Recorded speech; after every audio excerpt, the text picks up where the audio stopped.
O vídeo de hoje é para falar com você que juntou 25 mil reais para comprar um carrinho usado, mas não tá fácil de achar boas oportunidades, né?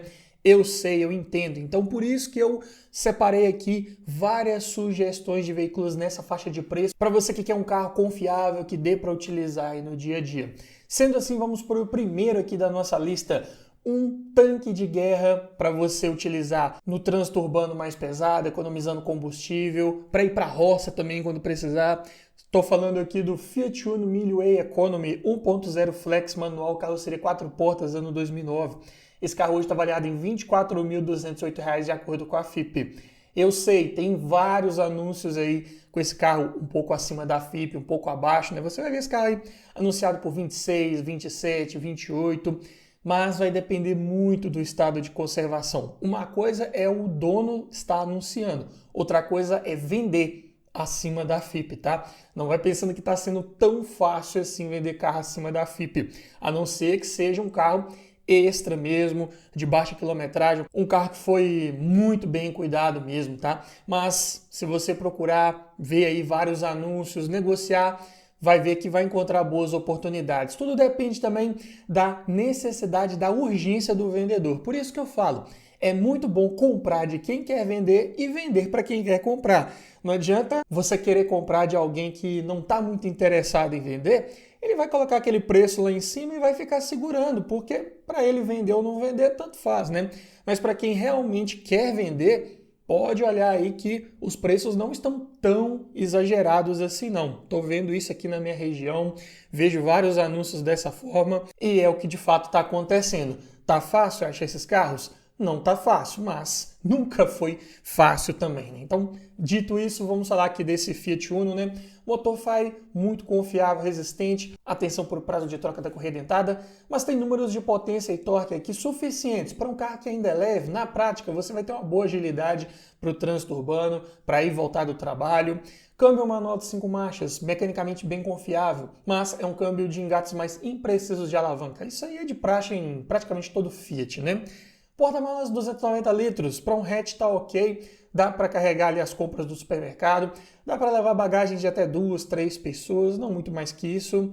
E os pneus medidas 165/70/13 são as medidas que você vai ver mais frequentemente aí nesse Uno, ainda fáceis de encontrar. E é um carro de fato econômico, tá? Não se assuste com esses números oficiais. Na prática, esse carro facilmente alcança ali seus 14, 15 km por litro na estrada com gasolina.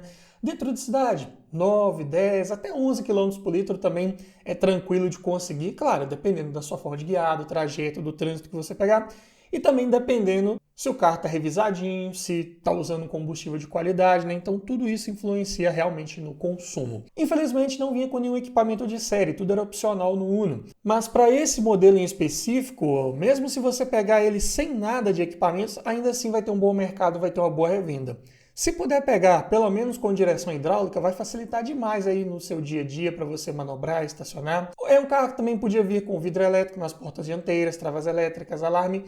Em raras unidades você vai ver com ar-condicionado, tá? A maioria dos Uno saíram sem ar-condicionado. Então, não é um pré-requisito para quem está comprando. É um carro de simplicidade absurda de manutenção, peças baratas, fáceis de encontrar. Tudo se resolve muito fácil no Uno Mille. Além disso, carro muito econômico, de boa visibilidade externa, boa área envidraçada, suspensão elevada nessa versão Way, né? Essa é realmente a proposta. É ser um carro útil para todas as situações, um carro bem versátil, que dá para encarar uma estrada de terra, dá para encarar um barro e coelho, na verdade. E simplesmente um carro de muita procura, facilidade muito boa de revenda. Apesar do acabamento interno simples, plástico rígido, faz ruído, tem ali um pouco de lata aparecendo nos forros de porta, eles nem tampam a porta toda, então algo a você relevar, né? Espaço interno traseiro também é reduzido. Atenção, quando for olhar um carro desse para comprar, verifique a gravação da numeração de chassi. Ela fica ali próximo onde vai o pé do passageiro do banco dianteiro, no assoalho. Se tiver com corrosão, evite comprar, porque quando você for transferir, você pode ter problemas, você pode ter que fazer uma remarcação de chassi, que é caro, demorado, trabalhoso, burocrático, não queira passar por isso.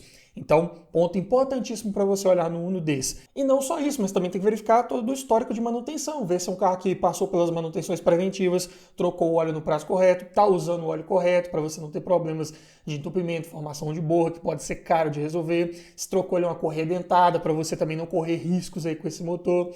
Claro, também verificar toda a documentação para não ter surpresas na hora que for transferir para o seu nome. E também verificar toda a estrutura do veículo, vários pontos importantes da carroceria que vão dizer se aquele carro foi batido ou não. Porque dessa forma você pode estar levando também um problemão para sua garagem que depois vai comprometer sua segurança a bordo, vai desvalorizar demais na hora da revenda. Então, para te ajudar nessa hora, não esquecer de nada importante quando for avaliar seu próximo carro usado, é que eu desenvolvi um e-book completinho com mais de 280 itens, todos organizados no checklist para que você faça uma análise cada vez mais criteriosa, técnica e objetiva e com isso aumente muito as chances de levar um excelente veículo para sua garagem. Então estou deixando o link na descrição, comentário fixado e também aqui no QR Code para o nosso e-book Como Avaliar um Carro Usado ou Guia Completo. Passando para o segundo da nossa lista, talvez você precise de mais porta-malas. Dá para pensar então no Fiat Siena RLX 1.4 Flex Manual 2007, hoje avaliado em R$ 22.370, bem abaixo da nossa linha de corte. Talvez você encontre algum anunciado um pouco acima aí da tabela FIPE, ainda assim não estoure o seu teto de gastos de R$ 25 mil, na verdade. Aqui também usa o motor Fire, mas de maior cilindrada, então os números de potência e torque também são melhores. Mas o Siena é um carro também mais pesado, então na prática o desempenho dele ainda vai ser um pouco limitado. Câmbio manual de 5 marchas C513, também mesmas características do Uno de engates mais imprecisos de alavanca, mas um câmbio mecanicamente confiável. A vantagem do Siena é que é o porta-malas de 500 litros, dá para carregar muita coisa. E os pneus 175/6514 também são baratos, relativamente falando, e fáceis de encontrar. Consumo também é bom, de forma geral, não é um carro beberrão. Claro, se você começar a colocar passageiros, lotar o porta-malas, você vai ver essa média de consumo cair um pouco. Mas ainda assim, longe de ser um carro considerado beberrão. Vem de série equipado com direção hidráulica, computador de bordo e também já vem com aquele sistema Follow Me Home. Você consegue deixar os faróis baixos acionados por alguns segundos para iluminar uma rua escura, uma garagem escura assim que você sai do carro ou chega no carro também, o que é bem legal. E os opcionais de vidro elétrico nas portas dianteiras, travas elétricas, alarme, rodas de liga leve, ar-condicionado e até airbags frontais e freios ABS, além do CD player. É um carro para você procurar, pelo menos ali com o trio elétrico e o ar-condicionado, para você ter comodidade e também facilitar a revenda futura. Mecânica simples, barata, assim como no Uno. Peças de suspensão, talvez um pouco mais cara que no Uno, mas ainda assim é um carro simples e barato de manter. Pode ter certeza, de bom acabamento interno, materiais ali de revestimentos bem escolhidos ali, boa textura. Claro que ainda é um plástico rígido no painel, mas é um plástico de boa qualidade. Suspensão confortável, rodar um carro que preza mesmo pela boa filtragem das irregularidades do solo, de boa altura do solo, bom vão livre mínimo para você não ficar raspando o assoalho em lombadas.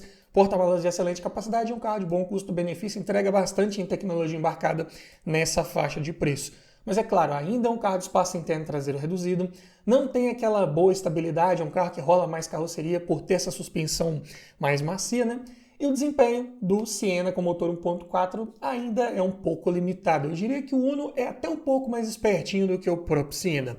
Se você não quer isso, quer ter um pouco mais de desempenho, pode pensar, olha só que legal, no Chevrolet Meriva Premium 1.8 Flex Manual 2006, hoje avaliado em R$ 23.190.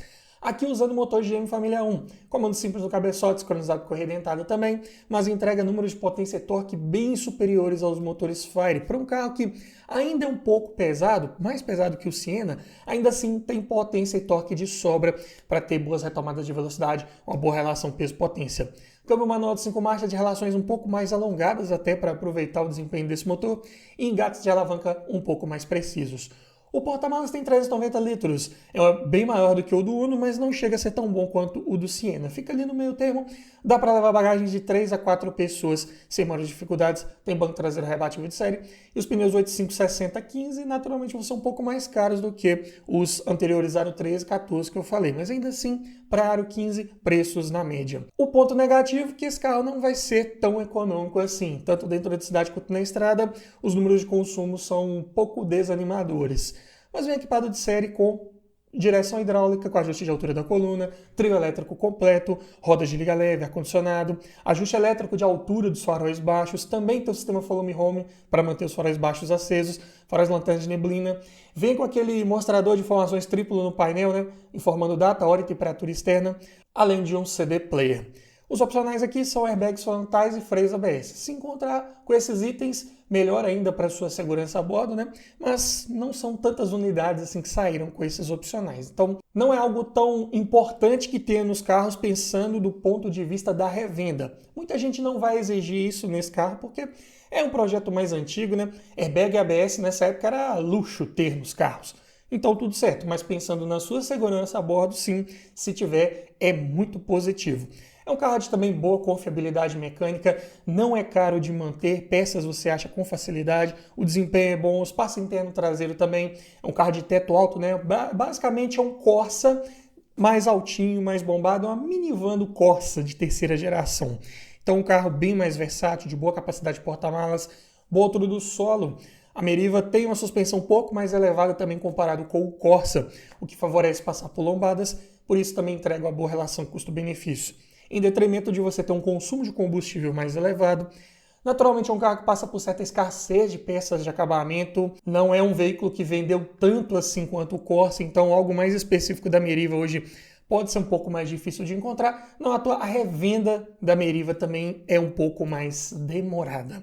Mas se você quer uma segunda opção de sedã, gostou da ideia do Siena, mas achou um carro um pouco fraco, pode pensar no Renault Logan Privilege 1.6, 8 válvulas flex manual 2010, hoje avaliado em R$ 22.486 e de quebra você leva um carro também 3 anos mais novo com o mesmo orçamento. O motor aqui é o K7M Renault, de comando simples no cabeçote, sincronizado por correia dentada, motor mecanicamente simples, sem relatos de problemas crônicos graves, é um motor resistente e confiável, de bons números de potência e torque, para um carro que na prática ainda é leve, vai ter uma relação peso-potência bem satisfatória, um carro que vai andar bem mais do que o Siena. Câmbio manual de 5 marchas, JH3, também tem engates imprecisos de alavanca. Porém, aqui você tem um ótimo porta-malas de 510 litros, dá para carregar muita coisa. Só que nessa primeira geração do Logan, o banco traseiro é fixo, então você não consegue rebatê-lo para aumentar essa capacidade de carga caso você queira. Os pneus 85/70/14 não são tão convencionais assim, mas ainda acha para comprar. A vantagem é o perfil mais alto, que favorece o conforto rodar. E é um carro que consegue extrair boas médias de consumo, principalmente na estrada, tá longe de ser um carro beberrão, tá? Motorzinho aqui bem eficiente. E a vantagem dessa versão Privilege é o nível de tecnologia embarcada, vem com mais itens de série. Direção hidráulica, ar-condicionado, airbags frontais, faróis de neblina, rodas de liga leve. Os outros eram opcionais: trio elétrico completo, computador de bordo, freios ABS, alarme e o CD player. É interessante buscar com pelo menos os opcionais aí de vidros, travas e retrovisores elétricos, né, para você ter mais comodidade no dia a dia e até facilitar a revenda, mas pelo menos o essencial, o mais importante, né, que é a direção hidráulica e o ar-condicionado, já vem de série, né, são os itens mais caros que são difíceis de adaptar depois. Aqui nessa versão Privilege do Logan você não vai ter esse problema.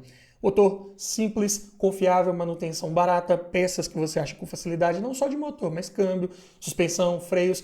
O Logan é um carro que vendeu bem na época, né? Então ainda tem muita peça de reposição para ele. O desempenho é bom, o espaço interno traseiro também, assim como a capacidade de porta-malas. O carro também de boa altura do solo, não raspa o fundo com facilidade. E o Logan tem até uma boa procura, tem uma boa revenda, né? Não é um carro que você vai ver tantos anunciados acima da tabela FIPE, pode ser uma vantagem aqui, né? Siena, geralmente, quando está mais bem conservado, você vê dono pedindo um pouco acima mesmo. Mas o Logan, por não ter a revenda tão fácil de um Fiat Siena, acaba que os donos colocam o preço ali já mais próximo da FIPE ou até um pouco abaixo. Se você achar um em bom estado, bem cuidado, pode sim ser uma excelente opção de compra.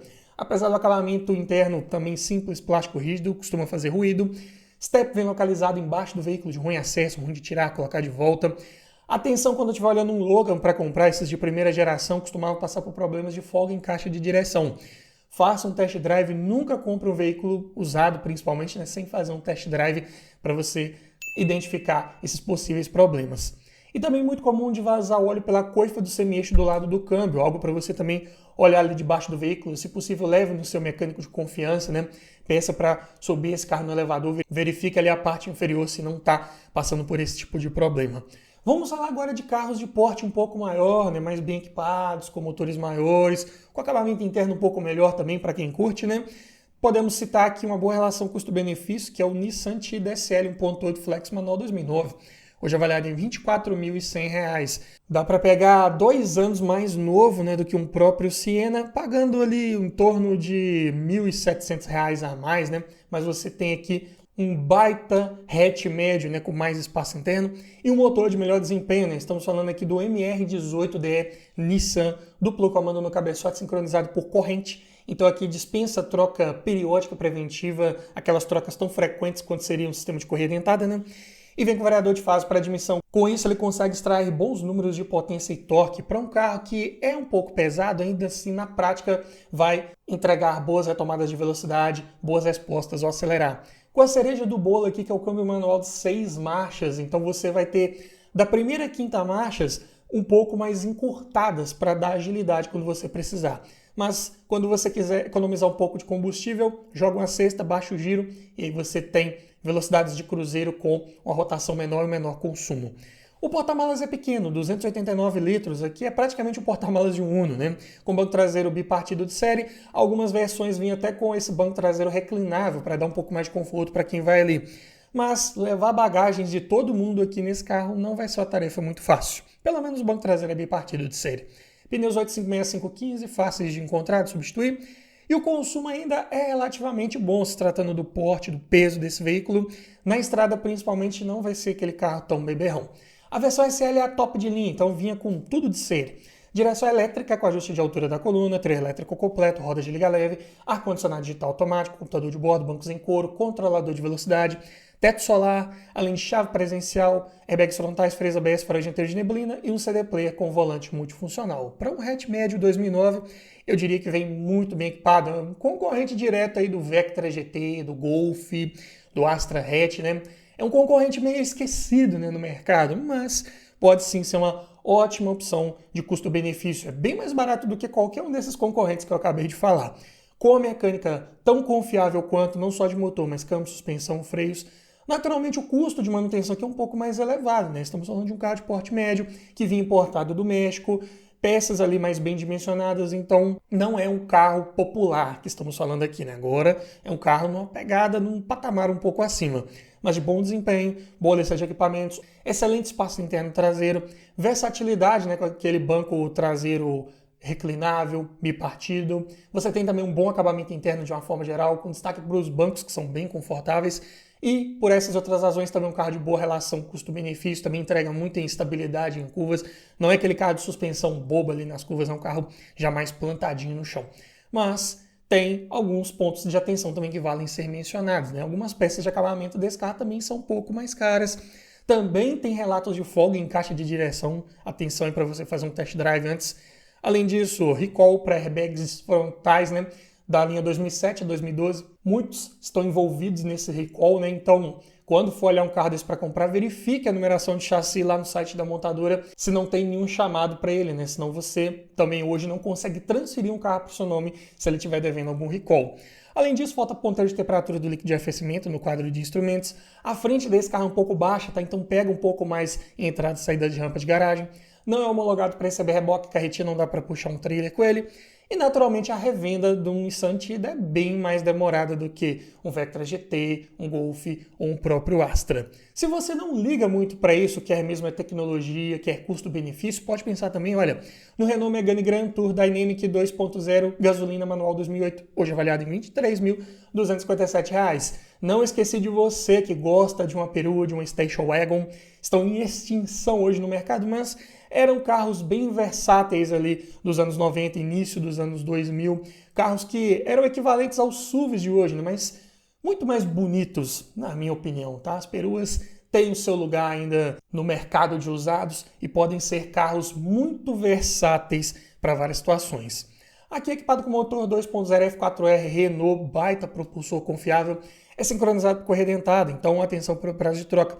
Mas vai entregar números de potência e torque muito bons para um carro que é pesado, ainda assim poder alcançar boas retomadas de velocidade e ter boas respostas ao acelerar, com câmbio manual de 6 marchas também, para você tentar buscar o melhor consumo na estrada.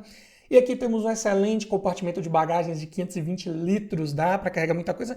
É a premissa básica de qualquer perua, ter bom espaço para bagagens. Aqui tem banco traseiro bipartido de série e rack de teto para levar ainda mais coisa caso você precise.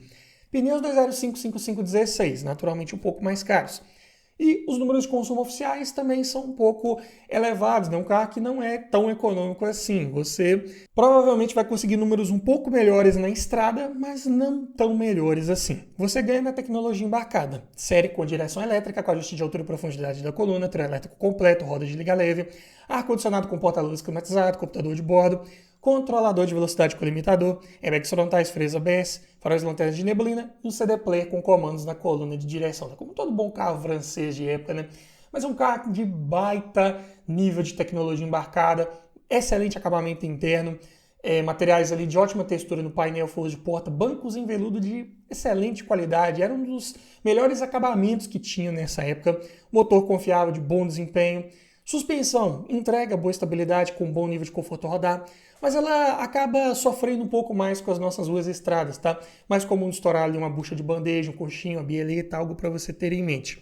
Mas você tem um ótimo espaço interno traseiro, excelente capacidade de porta-malas, é um carro bem versátil de fato, de design, né, de perua ali, né? Um carro, para quem curte essa pegada, eu diria que é uma das peruas mais bonitas que temos hoje no mercado de usados. Fala se não é verdade, comenta aqui pra gente. Mas também entrega um ótimo custo-benefício, na minha opinião. Apesar de ter um consumo um pouco elevado, principalmente dentro de cidade, tem vários recalls em aberto aí para a Megane Grand Tour, né? Então, atenção para não pegar um carro que esteja devendo algum chamado da montadora. Fuja das versões com câmbio automático de 4 marchas, né? O câmbio L4, que deu muito problema, um câmbio que vai ter o seu custo de reparo um pouco mais alto, então dê preferência para o câmbio manual.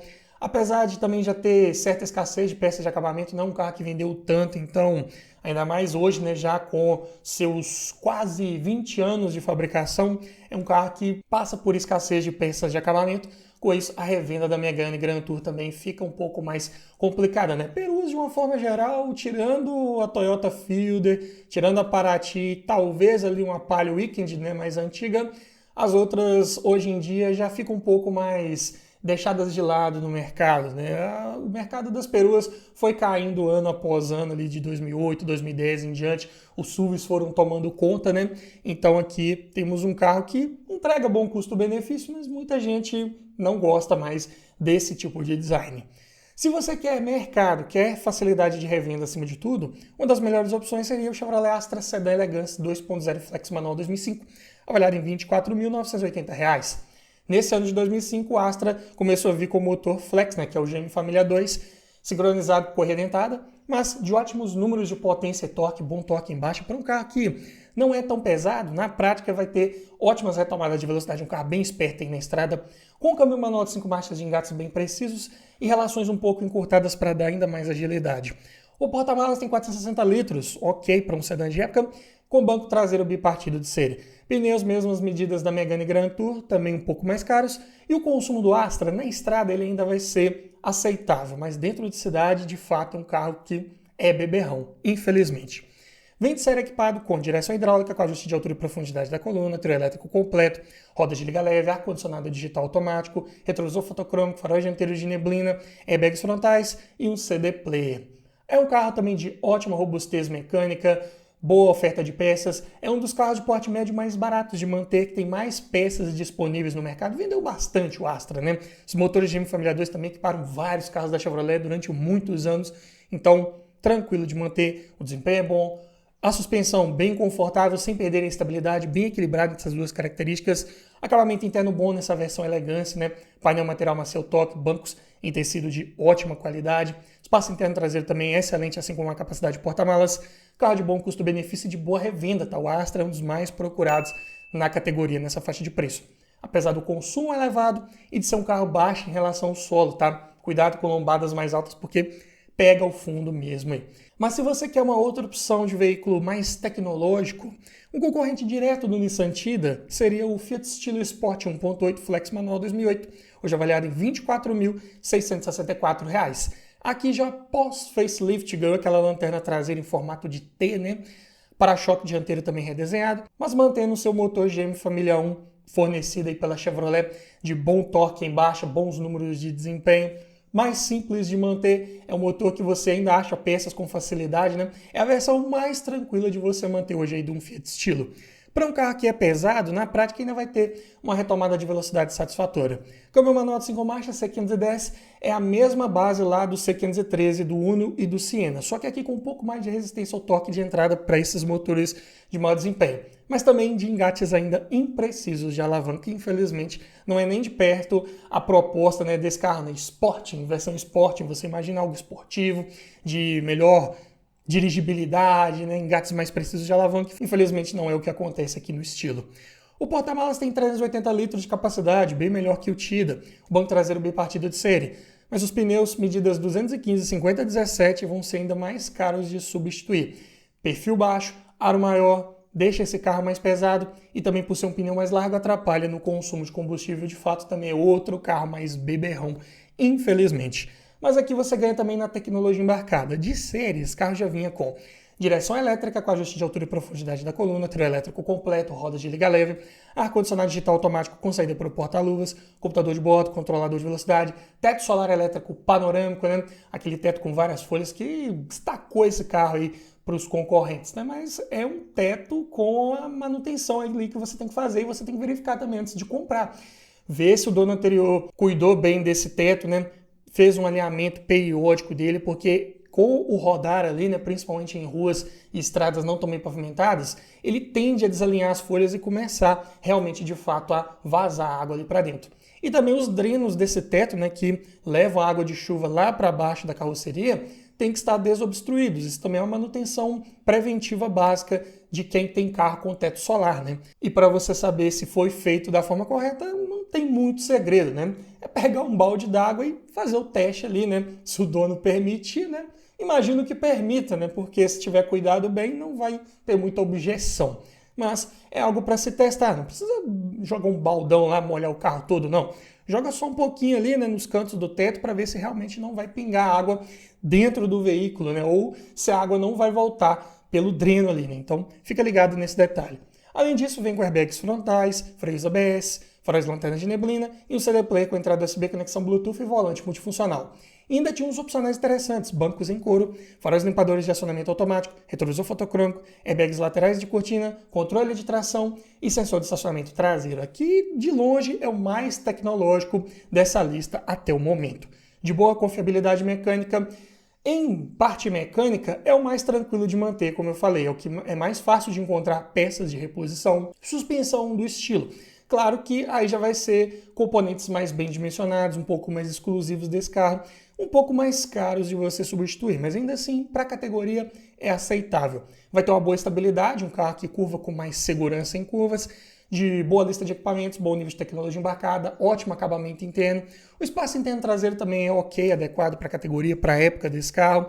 E é um carro de boa relação custo-benefício, entrega muito pelo valor que ele cobra frente aos concorrentes. Mas de consumo elevado, suspensão é rígida, já tem uma calibragem mais voltada para entregar estabilidade. Com os pneus de perfil baixo e rodas de aro maior, é um carro de batida seca de suspensão, tenha isso em mente. Baixa em relação ao solo, tanto a dianteira quanto o meio ali costuma raspar com certa facilidade. Tem os estilos também, né? Se você encontrar ali um 2009, 2010, que começaram a vir com os câmbios duológicos, né? Fuja para as colinas, não pegue esse carro com o câmbio duológico, porque você pode ter problemas, tá? É um câmbio que muito provavelmente passa por problemas de trancos nas trocas de marchas, problemas nos solenoides, desgastes de forma geral, problema no acumulador de pressão que vai danificar ali mesmo, pode trincar e você perder mesmo as trocas de marchas e ficar na estrada e com esse carro. Então, para evitar, pega esse carro sempre com o câmbio manual. Os duológicos têm uma revenda ainda mais difícil, então com o câmbio manual já não é aquele carro que revende rápido. Com o câmbio duológico, então, meu amigo, fica quase impossível. Muita gente até substitui, prefere tirar aquele robozinho ali da parte superior do câmbio, né, e colocar o sistema de trocas manuais mesmo, voltar à alavanca manual. Mas se você ainda está olhando para comprar, é muito interessante você já pegar com o câmbio manual de fábrica, né? Além disso, peças de acabamento desse carro são um pouco caras, o que na época fazia ele ter um alto índice de roubo, consequentemente também um seguro mais elevado. Hoje, num carro desse aí, já com quase 20 anos de fabricação também, pode ser até mais difícil você conseguir fazer um seguro. E por essas e outras razões é que a revenda dele vai ser um pouco mais demorada, um pouco mais difícil. E também tem aquele clássico problema de cubo de roda traseiro. Praticamente todos os estilos passaram por isso, né? O cubo de roda simplesmente soltava e a roda do carro ia embora aí na estrada, né? Teve vários relatos desse problema, mas foram atendidos também em recall pela Fiat. Se você estiver olhando esse carro para comprar, verifique se a unidade que você está olhando passou já por esse recall para você não ter problemas. E para quem fica até o final dos nossos vídeos, sabe, né? Que eu sempre preparo um bônus, não é verdade? Então tem mais um carro interessante aqui para a gente falar. Um carro até um pouco esquecido no mercado, mas eu sempre falo dele aqui nos vídeos do canal porque realmente é um carro que faz muito sentido para várias situações, em várias faixas de preço você encontra ele, e para quem quer um carro aí de 25 mil reais confiável, pode ser uma baita opção de compra. Falo do Volkswagen Bora 2.0 gasolina manual 2006, hoje avaliado em R$ 23.449, com motor EA113, baita tanque de guerra aí da Volkswagen, né? É um motor que é basicamente uma evolução do AP, mas mais tecnológico um pouco, ainda conservando a simplicidade mecânica de comando simples no cabeçote sincronizado com correia dentada. Números de potência e torque são um pouco modestos para um 2.0 e para um carro que é um pouco pesado, mas ainda assim na prática é um carro que vai ter retomadas de velocidade satisfatórias, porque é um motor que entrega bom torque embaixo, então a sensação mesmo é de ter um pouco mais de potência do que ele realmente tem. O câmbio é manual de 5 marchas MQ 250, engates muito precisos de alavanca, é referência no mercado aí. E o porta-malas tem 455 litros, ok para um sedã, né? Praticamente empatado com o Astra, mas aqui tem uma vantagem. Além do banco traseiro bipartido, que também tem no Astra, a abertura da tampa é por sistema pantográfico, que não rouba espaço de bagagens, né? O mecanismo fica do lado de fora da abertura. Isso também facilita para você levar mais coisas e não correr o risco de danificar nenhuma bagagem quando você baixa a tampa. Pneus 956-515, naturalmente até um pouco mais acessíveis do que os de aro 16 lá do Astra, e o consumo consegue ser razoável, satisfatório. Na prática, ele vai ter um consumo ali pouca coisa melhor que o do Astra. Não vai ser um carro ainda econômico, mas também não vai ser beberrão. Vem equipado de série com direção hidráulica, com ajuste de altura e profundidade da coluna, trio elétrico completo, roda de liga leve, ar-condicionado digital automático, airbags frontais, freios ABS, farol dianteiro de neblina e o único opcional aqui era o CD Player. E esse 2006 já é pós-facelift, ele teve um facelift de meia vida ali em 2005. Ganhou apliques cromados no para-choque dianteiro e traseiro, novas lanternas traseiras redesenhadas, ganhou tomadinha 12 volts no porta-malas, apoio de braço central dianteiro e um quadro de instrumentos redesenhado bem semelhante ao do Golf Generation. Ficou um carro mais requintado um pouco, né? Mas preservando a excelente confiabilidade mecânica, motor, câmbio, suspensão, freios, nada de problemas crônicos graves. Claro que não vai ter um custo de manutenção de carro popular, compacto, né? Aqui é um custo bem semelhante ao do Golf, tanto em peças mecânicas quanto de acabamento, principalmente ali em parte também de suspensão e freios. Além disso, é um carro de boa lista de equipamentos, bom nível de tecnologia embarcada, bom espaço interno traseiro, acabamento interno desse carro também é bom, apesar de apresentar alguns ruídos ali nos encaixes entre as peças plásticas, mas em revestimento ali de painel, forro de porta e bancos, é um carro muito bem resolvido, boa capacidade de porta-malas, carro de boa altura do solo, não raspa o fundo com facilidade, suspensão bem equilibrada entre conforto e estabilidade, pneus de perfil alto favorecem o conforto e a calibragem de suspensão também, ela é um pouco firminha, né? Como todo bom Volkswagen, mas sem batida seca de um estilo, por exemplo, com rodas de aro 17.